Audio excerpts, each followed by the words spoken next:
ಅದೇ ವರ್ಷ ಅದೇ ಮಕ್ಕಳು 625ಕ್ಕೆ 625 ತಗೊಂಡಿದ್ದು. ಆಮೇಲೆ ಇನ್ನೊಂದು ಸಂತೋಷ ಏನು ಅಂತ ಹೇಳಿದರೆ, ಯಾಕೆ ಮಕ್ಕಳು ಫೇಲ್ ಆಗ್ತಾ ಇದ್ದಾರೆ ಅನ್ನೋದನ್ನ ಒಂದು ಸ್ವಲ್ಪ ನಾವು ಕೂಡ ಇಲಾಖೆಯಲ್ಲಿ ಡೀಟೇಲ್ಸ್ನ ತಗೊಂಡಾಗ ನಮ್ಮ ACPIs ಅಂದರೆ ಅಸಿಸ್ಟೆಂಟ್ ಕಮಿಷನರ್ಸು, ಡಿವಿಷನಲ್ ಕಮಿಷನರ್ಸ್ ಏನಿದ್ದಾರೆ ಅವರಿಗೆಲ್ಲ ಕೇಳಿದಾಗ ಮಕ್ಕಳು ಶಾಲೆಗೆ ಬರೋದಿಲ್ಲ ಸರಿಗೆ.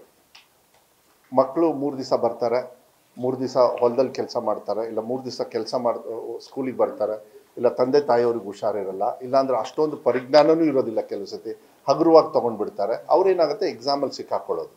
ಇದೆಲ್ಲದೂ ಕೂಡ ನಾವು ಫೇಶಿಯಲ್ ಅಟೆಂಡೆನ್ಸ್ ತಂದಾಗ ಅದನ್ನು ಅಪ್ಡೇಟ್ ಮಾಡ್ತೀವಿ. That process is there. ಅದನ್ನ ನಾನು ಈಗ ಚರ್ಚೆ ಮಾಡೋದಕ್ಕೆ ಹೋಗಲ್ಲ. ಫೈನಲ್ ಆದಾಗ ಇನ್ನೊಂದು ದಿವಸ ತಮಗೆ ಆ ಸಾಫ್ಟ್ವೇರ್ ಬಗ್ಗೆ ಅದ್ರದ್ದು ಡೀಟೇಲ್ಸ್ ಎಲ್ಲ ಆಮೇಲೆ ಹೇಳ್ತೀನಿ. ಬಟ್ ಆ ಮಕ್ಕಳು ಯಾರು ಅಂತ ಹೇಳಿದರೆ, ಹೊಲದಲ್ಲಿ ಕೆಲಸ ಮಾಡೋರು, ಕೂಲಿ ಮಾಡೋರು.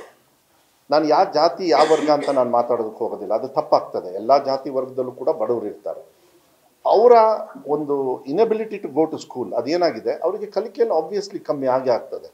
ಅದಕ್ಕೆ ನಾವೇನು ಮಾಡಿದ್ವಿ, ಈ ಎಕ್ಸಾಮ್ 2nd and 3rd ಎಕ್ಸಾಮಿಗೆ ನಾಟ್ ಎಟ್ ಪಾಸ್ಟ್ ಅವರಿಗೆ ಅವತ್ತು ನಾನು ಹೇಳಿದೆ, ನಿಮಗೆಲ್ಲ ಕೂಡ ನೀವೆಲ್ಲ ಇದ್ರಿ, ಅವ್ರಿಗೆ ಯಾವುದೇ ಕಾರಣಕ್ಕೂ ಫೀಸ್ ತೊಗೊಳ್ಳಲ್ಲ. 140 ರೂಪಾಯಿ ಒಂದು ಸಬ್ಜೆಕ್ಟು, 2 ಸಬ್ಜೆಕ್ಟ್ ಆದರೆ 280 ರೂಪಾಯಿ, 3 ಸಬ್ಜೆಕ್ಟ್ ಮೇಲೆ 400 ರೂಪಾಯಿ ಅಂತ ಹೇಳಿತ್ತು.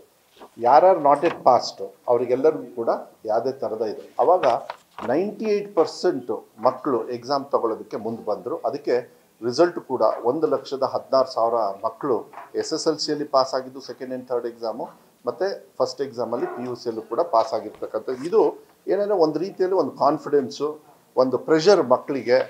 ಎಷ್ಟೋ ಜನರು ಮಕ್ಕಳು ಅನಾಹುತ ಮಾಡ್ಕೊಂಡ್ಬಿಟ್ಟಿದ್ರು, ತಮಗೆ ಗೊತ್ತಿದೆ, ಓಡೋಗ್ಬಿಡ್ತಾರೆ ಮನೆಯಿಂದ, ಕಂಪ್ಲೇಂಟ್ಸ್ ಆಗ್ತದೆ. ಇದೆಲ್ಲದೂ ಕೂಡ ಪ್ರೆಷರ್ ಆನ್ ಚಿಲ್ಡ್ರನ್ಸ್ ಏನು ನಮ್ಮ ಯೂಶಲಿ ಇದೆ, ಅದು ಸಂಪೂರ್ಣವಾಗಿ ಆಲ್ಮೋಸ್ಟ್ ನಿಲ್ ಅಂತ ಹೇಳಿದ್ರೆ ತಪ್ಪಾಗಲಾರ್ದು.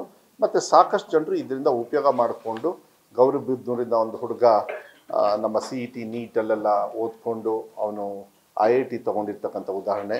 ನಮ್ಮ ಸರ್ಕಾರಿ ಶಾಲೆಯಲ್ಲಿ ಓದಿ ಕೆಲವರು ಮಕ್ಕಳು ಇಂಜಿನಿಯರಿಂಗು ಇದಕ್ಕೆಲ್ಲ ಅವಕಾಶಗಳು ಸಿಕ್ತು. ಯಾಕಂದರೆ 70-80% ತೊಗೊಂಡು CETಯಲ್ಲೂ ನೀಟಲ್ಲೂ ಅವ್ರಿಗೆ ಒಳ್ಳೊಳ್ಳೆ ಮಾರ್ಕ್ಸ್ ಬಂದರೆ ಅದಕ್ಕೆ ಉಪಯೋಗ ಆಗಿರ್ತಕ್ಕಂಥದ್ದು ನಾನು ಈ ಸಂದರ್ಭದಲ್ಲಿ ನಾನು ತಮ್ಮಲ್ಲಿ ಹೇಳ್ಕೊಳ್ಳಿಕ್ಕೆ ಇಷ್ಟಪಡ್ತೀನಿ.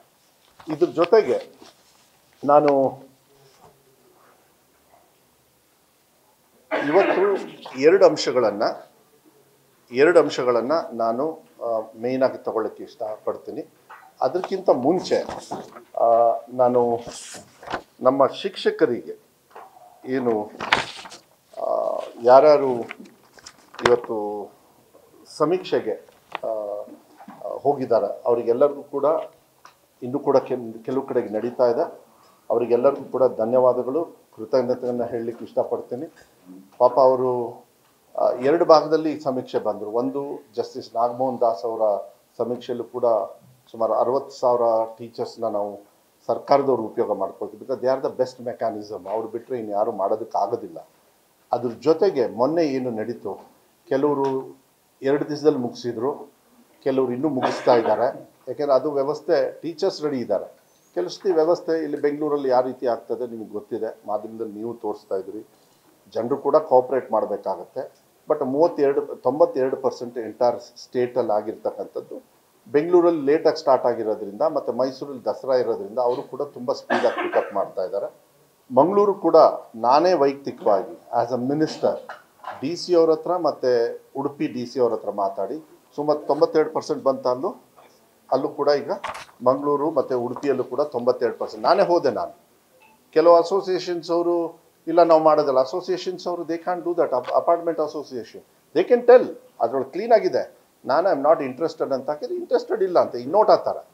ಇಲ್ಲಿ ಬೆಂಗಳೂರಲ್ಲಿ ಕೆಲವು ಸತಿ ಓಟಿಗೂ ಬರಲ್ಲ, ಇದನ್ನು ಮಾಡಲ್ಲ. ಅಂದರೆ ನಾನು ಮಾಧ್ಯಮದವ್ರಿಗೆ ರಿಕ್ವೆಸ್ಟ್ ಮಾಡ್ತೀನಿ, ಇದನ್ನ ನೀವು ವಿಶ್ಲೇಷಣೆ ಮಾಡಿ ಜನರಿಗೆ ತಿಳುವಳಿಕೆ ಕೊಡಬೇಕಾಗತ್ತೆ. ಡೆಮೋಕ್ರಸಿಯಲ್ಲಿ ಏನಾಗ್ತದೆ, ನಿಮ್ಮ ರೈಟ್ಸ್ ಇದು, ಹಕ್ಕು, ಬೇಡ ಅಂತ ಹೇಳೋದು ಕೂಡ ಒಂದು ಹಕ್ಕೆ. ಅದನ್ನು ಸರ್ಕಾರ ಕೊಟ್ಟಾಗ ಅವ್ರು ಹೇಳಲಿಲ್ಲ ಅಂದರೆ ನಾವು ಸಮಾನತೆ ತರೋದಕ್ಕೆ ಈಗ ಸಿದ್ದರಾಮಯ್ಯ ಅವ್ರ ಕನಸೆ ಅದು. ಅದನ್ನು ಬೇರೆ ಬೇರೆ ರೀತಿ ವಿರೋಧ ಪಕ್ಷದವ್ರು ವಿಶ್ಲೇಷಣೆ ಮಾಡ್ತಾರೆ, ಅವ್ರು ಮಾಡ್ಕೊಳ್ಳಿ, ಏನು ತಪ್ಪೇನಿಲ್ಲ.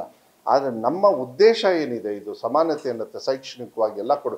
ಈಗ ನನ್ನ ಇಲಾಖೆಯಲ್ಲಿ ನಾನು ಹೆಂಗೆ ಪ್ಲ್ಯಾನ್ ಮಾಡಲಿ? ನಾನು ಏನೋ ಒಂದು ಪ್ಲ್ಯಾನ್ ಮಾಡಬೇಕಲ್ಲ, ನನಗೊಂದು ಡೇಟಾ ಬೇಸ್ ಬೇಕಲ್ಲ, ಹೆಂಗೆ ಸಿಗ್ತದೆ ಅದು ಇಲ್ಲಿಂದನೇ. ಅದಕ್ಕೆ ಟೀಚರ್ಸ್ ಪಾಪ ಕೆಲವರು ತೀರ್ಕೊಂಡು ಹೋದರು, ಒಬ್ಬರೊಬ್ಬರು ಗೊತ್ತಿಲ್ಲ ನನಗೆ ಅದು ಲೆಕ್ಕ. ಕೆಲವರಿಗೆ ಜನರಿಗೆ ಭಾಳ ತೊಂದರೆ ಕೊಟ್ಟರು ಸಾರ್ವಜನಿಕರು.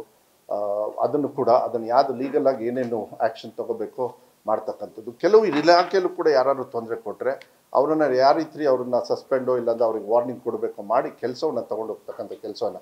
ಬಿಕಾಸ್ 1,40,20,30,30,000 ಟೀಚರ್ಸ್ನ ಒಟ್ಟಾಗಿ ತೊಗೊಂಡು ಹೋಗ್ತಕ್ಕಂಥದ್ದು ಇಟ್ಸ್ ಭಾಳ ದೊಡ್ಡ ಎಫರ್ಟ್.